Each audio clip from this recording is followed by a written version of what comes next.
Let's hop into Brush Street Beat presented by McLaren Health Care. Today's guest is a returner, MLB.com Tigers reporter, Jason Beck. Jason, how's it going? Good. How are you guys? Very Great. well. Thank you. All right, so to kick things off, I saw that you retweeted an article by MLB.com's Mike Rosenbaum, who slated the Tigers farm system at number 2 in midseason rankings, was number 5 preseason. And he noted prospects like Spencer Torkelson, Riley Green, and Casey Mize, to just name a few. There are a lot more on there. But how do you feel about this rating? Yeah, I was wondering if they were going to be, I thought they would be top three. I wasn't sure if they would be one or two or three. A lot of it depends on how many other organizations graduate prospects that are higher ranked. The Tigers are kind of in that sweet spot to where, they were able to get some guys some experience this year, notably Mize and Skubal and Paredes and Cameron, but, they still qualify as prospects largely. So, they're right at that cusp to where they've got top ranked prospects right on the horizon. They're breaking in right now. They got more on the way, and so this is a good ranking for them. When you look at it, and then they break it down like individually, like tools of individual players. Best hitter, Riley Green. Power, of course, unleash the torque. It's Spencer Torkelson.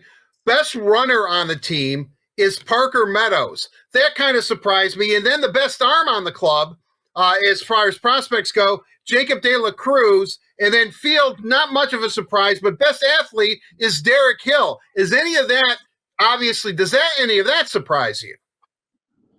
The Parker Meadows, his best runner, surprised me too, Art. I thought Derek Hill was going to get that. Derek Hill's got incredible speed, and he's used that to some extent on the base pass, but not. I don't think he's used it as much as he could. Now, part of it involves just getting the technique down and really making the stolen base a big element of his game. But when you watch him around the bases, he can fly. So I don't think he has to apologize for his speed in any aspect.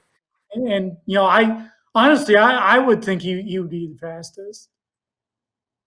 How about Jacob De La Cruz, or pardon me, Jacob? I just renamed him. Jose De La Cruz. I know that he was signed at 16 years old. He seems to be ascending.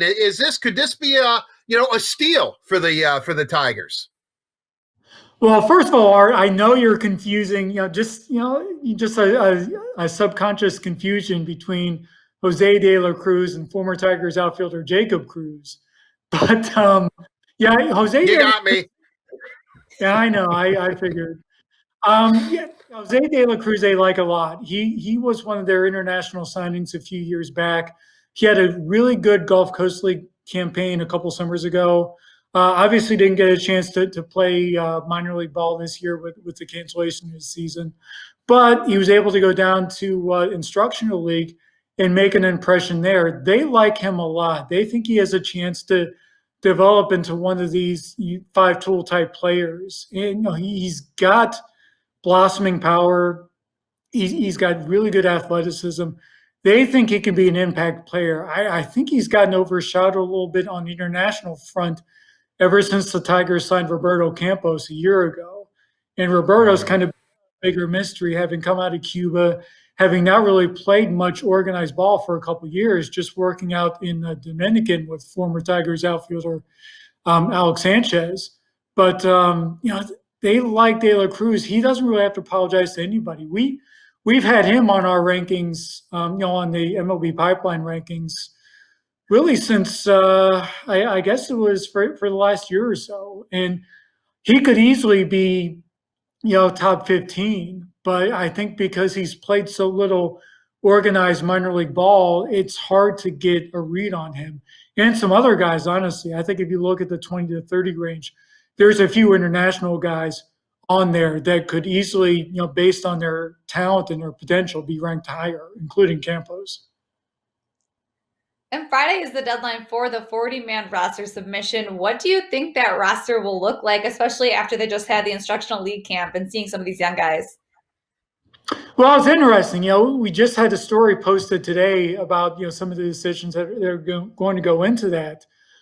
They only have 3 open 40-man spots, which makes it tight.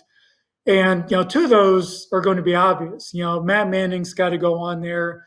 Alex Faedo. Basically, how it works out is that guys who are drafted or signed out of high school in 2016 or earlier have to go on to be protected, or else they can be claimed in Rule 5 draft. And guys who were drafted out of college in 2017 or earlier have to face the same thing. So Faedo and Manning are obvious ones, being the first round picks. But you also have Joey Wentz, who, if you remember, after he came over from Atlanta in the Shane Green trade, he had a really good stretch run at Double A Erie. And then he made an early impression in spring training this season. And then he had some elbow issues, which ended up requiring Tommy John surgery. So they're not expecting him back probably until the middle of next season, probably at the earliest. And so it kind of creates an intriguing situation. If they really wanted to test their luck, they could leave him unprotected and kind of call bluffs on the team to draft him and wait until midseason, knowing that you would probably, unless you get 90 days with him on the active 25, 26 man roster, however it ends up being, you would basically have to go through the same restrictions in 2022. I don't think they're going to take that chance. I think they're going to protect him, which leaves some other guys that will probably end up going unprotected. And, some teams could end up taking a look at them. The Tigers haven't lost anybody in the major league portion of Rule 5, I think, since 2011. This might be the year that they lose somebody. They've got some good relievers who would be available. Nolan Blackwood, Alex Lang. They have some guys who could intrigue some teams, especially in an area where you've got some rebuilding clubs who are probably going to look to try to find some undervalued prospects there on the market.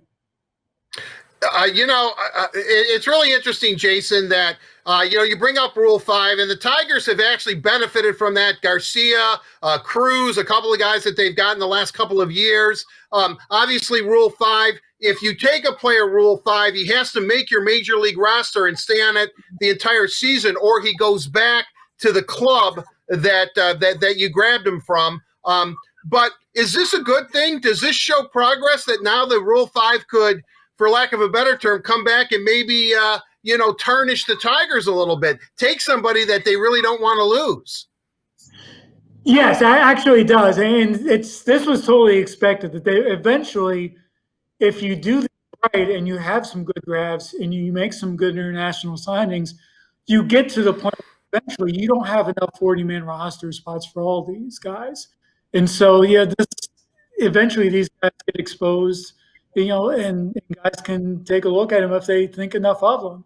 It doesn't mean they're going to lose them. It doesn't mean you're necessarily going to lose a franchise building block, but you lose these complementary pieces that really could end up helping your team. But these tough decisions, it's a sign of progress for this system. And one guy I didn't even bring up was Brady Policelli, which we saw him in spring training and summer camp as this guy who could play all these different positions. And on the surface, you wouldn't think he would get drafted. Usually guys with, I think it's a 244 career minor league average, they don't get those looks. But given the way the rosters could shake out, especially if MLB ends up expanding rosters to say, from 26 to 28 players, as they did this past season, he's a guy who, because he can play all over the place, he could conceivably get a look. Even if it's just for teams to bring him into spring training, see what his potential is like. And if you don't like him, you offer him back to the Tigers. If you do like him, it's easier to have guys like that on the end of your bench because you can use them in late inning situations at so many different spots. Usually it works the other way around, where it's easier to carry a guy in the back of your bullpen and you use them in lopsided games, kind of like what the Tigers did in some aspects with Ronnie Garcia, even though they did end up starting him a few times. But Policelli could be intriguing. And last but not least, we know with the Tigers still in that rebuild phase, but better than the previous season, what can fans expect to see from the team come next season?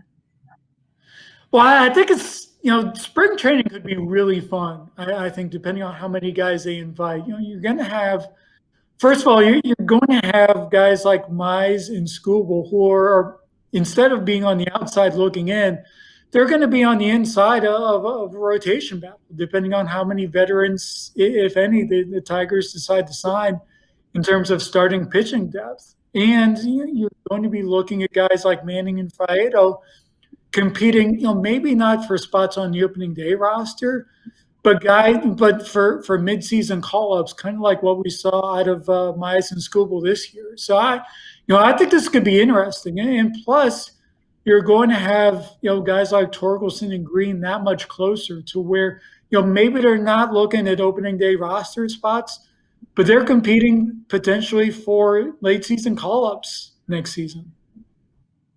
Hey, I have one more quick question, Jason. The Candyman, Jamer Candelario, gets to be Tiger of the Year. He had a breakout year. Who's the next Tiger to have a breakout year? I'm going with Casey Arthur Mize, of course. But who do you think we really can see break out of their shell next season? It's interesting. We actually have a story on the site right now based on who is the most likely candidate for a big award next year. And basically, I put it up as a coin toss between Scooble and Mize for AL Rookie of the Year. I went with Scooble just because of some of those glimpses that he provided in a few starts this year, despite his struggles. He looks like he could be a problem for AL Central lineups next year. And I think he can end up being a really good candidate for AL Rookie of the Year.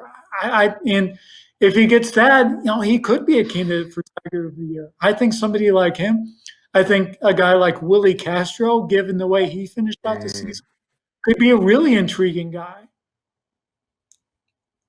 Love it. Well, the future is certainly bright for the Tigers. Jason, thank you so much for joining us to chat a little bit of baseball. It's much appreciated, and I really enjoy getting to talk with you. Absolutely. Thanks for having me on. Good to talk hot stove as the weather cools off here. All right. Thank you also to McLaren Health System for sponsoring the Brush Street Beat this week and every week here on The Word on Woodward.